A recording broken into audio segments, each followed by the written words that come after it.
Hello students, आज मैं आप लोगों को बीकॉम सेम 3 का जो टैक्सेशन है उसमें चैप्टर नंबर 3 जो है residential status of an SSC એટલે કે कर भरनानो રહેઠાણનો દરજ્જો उसमें मैं आप लोगों को आज 2 सम्स कराने वाली हूँ।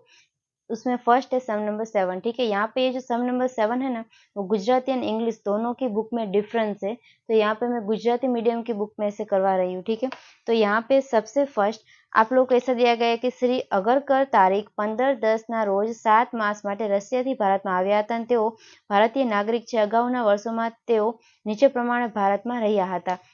और यहाँ पे आप लोग को इन्फॉर्मेशन दी गई है कि कितने डेज वो इंडिया में रहा है, वो रशिया से इंडिया आया है। ठीक है, और यहाँ पे दिया गया है कि आकलन वर्ष 2024-25 માટેની રહેઠાણનો દરજ્જો નક્કી करो, यानी कि फॉर असेसमेंट ईयर 2024-25 आप लोगों को यहाँ पे उसका रेसिडेंशियल स्टेटस फाइंड करना होगा। ठीक है, तो हम लोग यहाँ पे फाइंड करेंगे, तो उससे पहले आप लोगों को कुछ कंडीशन से वो आप लोगों को लर्न करनी है। ठीक है, कौन कौन सी कंडीशन से, तो यहाँ पे आएगी फॉर रेसिडेंट और नॉन रेसिडेंस। ठीक है, तो अगर ये दोनों में से कोई भी एक कंडीशन फॉलो हो रही है, ठीक है, सेटिस्फाई हो रही है, तो इसका मतलब ये जो बंदा है वो रेसिडेंस है। ठीक है, तो फर्स्ट क्या है कि in relevant previous year stay in India is 182 days और मोर, એટલે ગુજરાતીમાં થશે કે પાછલા વર્ષ દરમિયાન તે ભારતમાં 182 દિવસથી વધુ દિવસો માટે ભારતમાં રહ્યો હોવો જોઈએ। ठीक है, तो इसका मतलब यहाँ पे आप लोग को डे का कैलकुलेशन करना होगा, तो वो हम लोग किस तरह से करेंगे।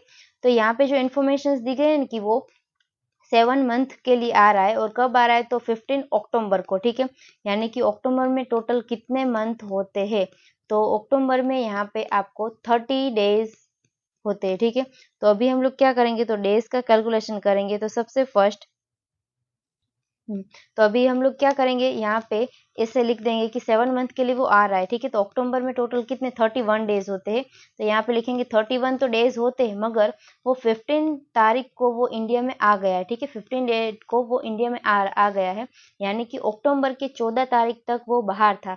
इसका मतलब टोटल 31 डेज है, उसमें से -14 डेज वो बाहर था, तो इंडिया में कितने दिन के लिए आया अक्टूबर में, तो यहाँ पे आएगा 17 डेज। उसके बाद नवंबर में कितने कितने डेज आते हैं, तो आएंगे 30 यहाँ पे।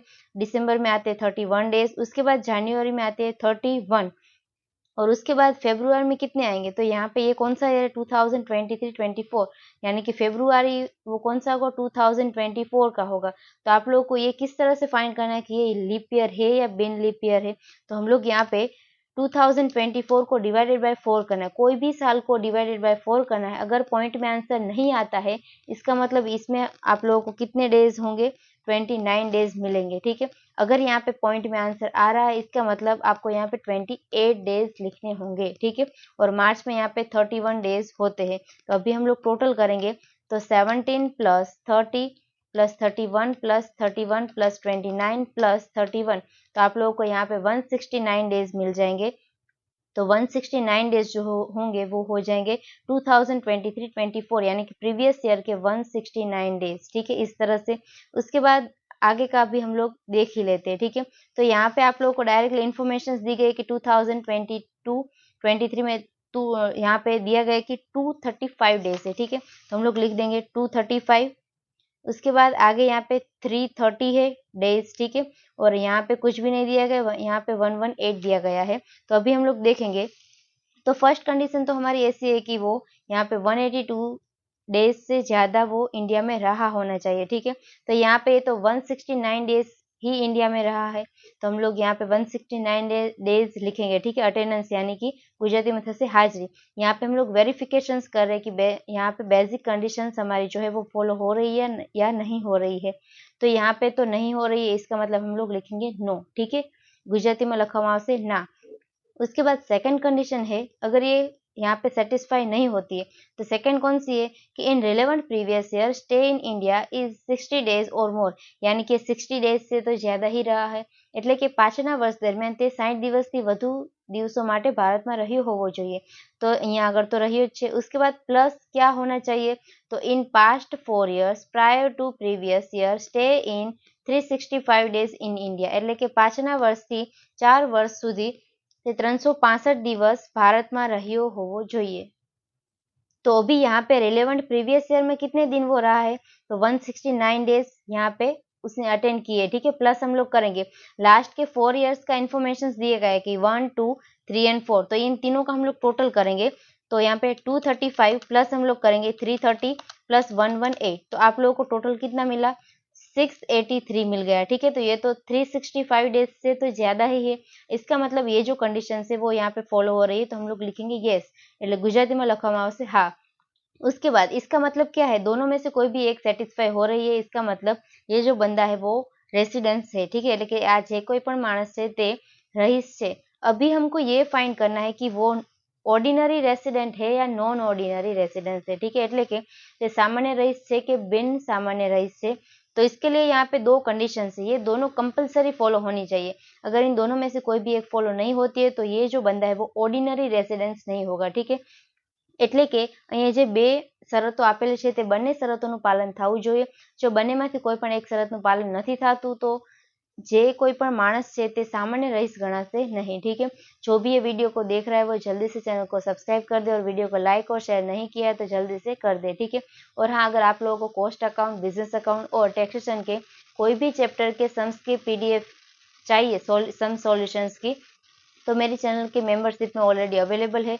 और आप लोग मेरी चैनल की मेंबरशिप किस तरह से ले सकते हो उसके ऊपर मैंने एक वीडियो भी बनाया है, जो मेरी चैनल के होम पेज पे आपको फर्स्ट ही मिल जाएगा, ठीक है।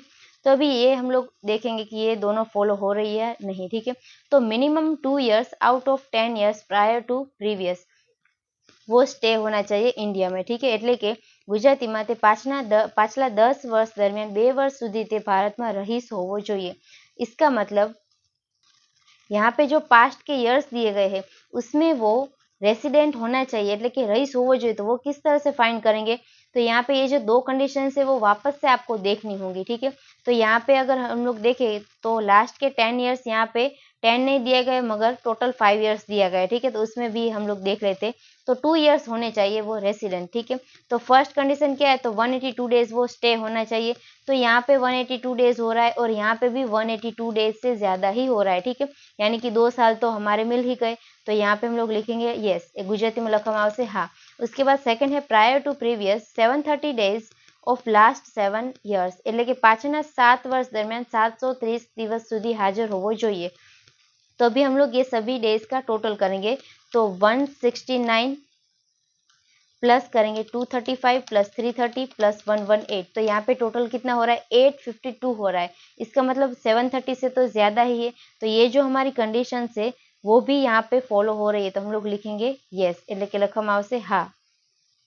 एक्चुअली यहाँ पे कैलकुलेशन में मिस्टेक हो गई है। यहाँ पे क्या दिया गया, प्रायर टू प्रीवियस ईयर से पहले का, यानी कि ये जो लास्ट ईयर है ना उसके पहले का हमको काउंट करना है। तो यहाँ पे ये ईयर नहीं लेना होगा। तो यहाँ पे 235 प्लस 330 प्लस हम लोग यहाँ पे करेंगे 118, तो आप लोग को टोटल कितना मिलेगा, तो 683 डेज ही मिलेगा, ठीक है। तो यहाँ पे ये डेज जो है वो कंप्लीट नहीं हो रहे हैं। इसका मतलब ये जो कंडीशन है वो फॉलो नहीं हो रही है, એટલે કે આ જે શરત છે તેનું પાલન થતું નથી। तो मैंने अभी क्या बोला था कि ऑर्डिनरी रेसिडेंस के लिए ये दोनों कंडीशंस फॉलो होनी चाहिए, तो यहाँ पे एक नहीं हो रही है। इसका मतलब ये जो बंदा है वो रेसिडेंस है मगर ऑर्डिनरी रेसिडेंस नहीं है, એટલે આ જે કોઈ પણ માણસ છે તે रहीश છે પણ सामान्य रहीश नहीं। तो इस तरह से यहाँ पे सम नंबर 7 आपको सॉल्व करना है। उसके बाद यहाँ पे मैं आप लोगों को लास्ट सम नंबर 11 करवाने वाली हूँ, ठीक है।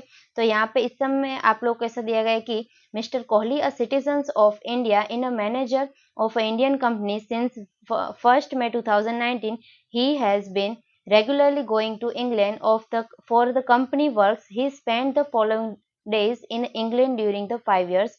यहाँ पे लास्ट 5 years के इन्फॉर्मेशन दी गई। उसके बाद determine Mr. Kohli's residency status for the assessment year 2024-25 prior to 1st May 2019 he had never traveled abroad। એટલે કે ગુજરાતીમાં એવી રીતના આપેલ છે કે શ્રી કોહલી ભારતીય નાગરિક છે અને ભારતીય કંપનીમાં તારીખ 1/5/2019 થી મેનેજર છે અને તેઓ કંપનીના નિયમિત કામ અર્થે ઇંગ્લેન્ડની મુલાકાતે જાય છે અને છેલ્લા 5 વર્ષની માહિતી આપેલી છે અને આકારણી વર્ષ 2024-25 માટે શ્રી કોહલીનો રહેઠાણનો દરજ્જો નક્કી કરો અને તારીખ 1/5/2019 પહેલા તેઓ ક્યારે વિદેશી મુસાફરી કરી નથી, ठीक है।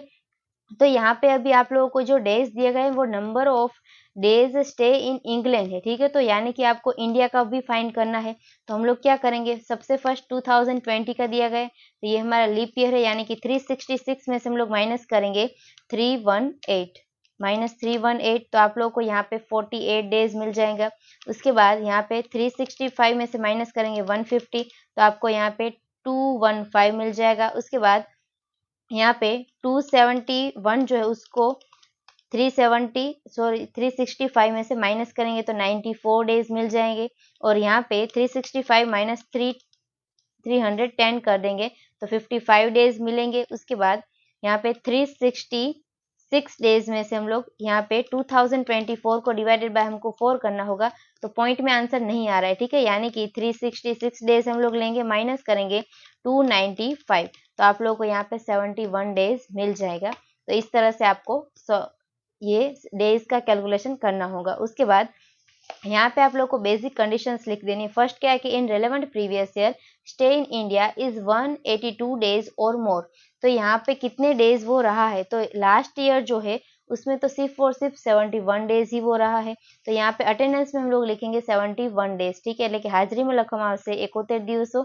तो यहाँ पे ये जो कंडीशन है वो फॉलो नहीं हो रही, इसका मतलब हम लोग लिख देंगे नो, એટલે કે લખવામાં આવશે ના।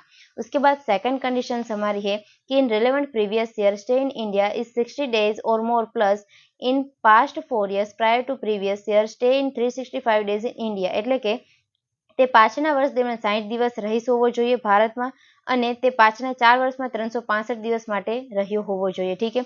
तो यहाँ पे हम लोग अगर देखें तो लास्ट में 60 डेज से तो वो ज़्यादा ही रहा है इंडिया में, तो हम लोग क्या लिखेंगे 71 प्लस पास्ट के 4 years में वो 365 डेज रहा है। तो यहाँ पे हम लोग देखें तो यहाँ पे 365 यानी कि टोटल करना होगा लास्ट के 4 years का, तो 1 2 3 4 ये चारों का आपको टोटल करना होगा।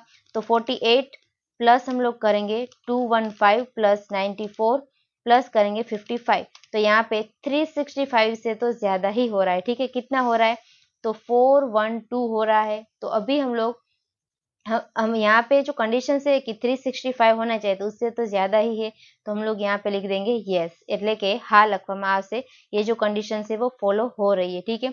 उसके बाद आगे यहाँ पे हम लोग देखें तो ये जो बंदा है वो ऑर्डिनरी यहाँ पे रेसिडेंट तो हो गया, ठीक है, मगर वो ऑर्डिनरी रेसिडेंट है या नहीं वो किस तरह से पता चलेगा, तो यहाँ पे फिर से दो कंडीशन है कि मिनिमम 2 साल में 2 years out of 10 years prior to previous, એટલે કે પાછળના 10 વર્ષમાં તે 2 વર્ષ માટે રહીશ હોવો જોઈએ।